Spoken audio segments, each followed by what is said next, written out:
How about them Cowboys? Because we're going to talk Ezekiel Elliott. He's been really disappointing over the last couple weeks. We know you had to spend tremendous draft capital on him to get him on your fantasy team.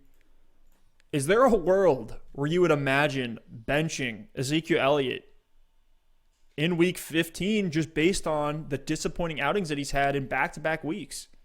No, I mean, he's been disappointing, but when you look at Ezekiel Elliott, man, it is pretty brutal now that I'm here really digging into these numbers. But you got to start him. He's getting volume. We know he's talented. Andy Dalton's got this offense moving. Okay, I know the matchup is tough against San Francisco, but I just can't imagine a world where you're benching Zeke. But look, this is all dependent on who your options are. Like, I'm not someone who's been starting Zeke and I say, okay, I survived the first round of the playoffs. I got here. I just have to bench Zeke for whoever my next best option is, no matter who it is. I'm not doing that. But if I have, a couple really good options, I'm like, dang, I got this Cam Akers guy who's coming on pretty hot right now, back-to-back weeks of good production. He's getting the carries. He's playing the Jets. If you have someone like that that's emerging, I'm willing to start him over Zeke. Like Cam Akers is a perfect example. If you've been stashing him throughout the season, if you picked him up on waivers, and you're looking at that RB2 spot, maybe you have a stud at the RB1 spot, I'm willing to play Cam Akers over Zeke this week. So, again, I'm probably just rolling Zeke out there if I can because we know the volume's there, we know the talent's there. But if you have other really good options, I'm willing to pivot if it makes sense and if the matchups and the volume make sense for your pivot option.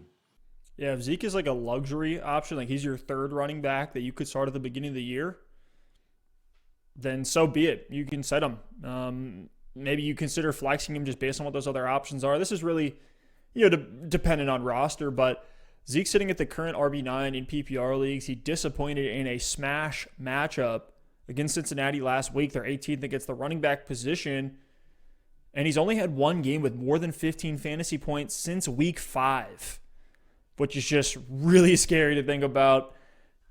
It's crazy how much early production he had when Dak was healthy and on the field, keeping that offense moving. And now he takes on San Francisco. They're 5th against the running back position. Obviously, we're tempering expectations.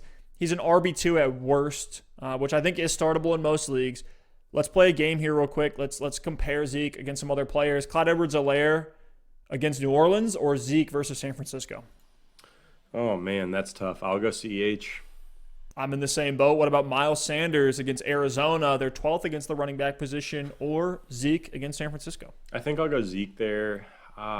Man, that one's tough. Actually, no, I'll go Miles Sanders. I think the game last week, I know he broke the big run and that inflated his overall stat line, but the offense did look much better with Jalen Hurts. I think he'll be able to move the ball a little bit. So I'll stick it out and go Sanders.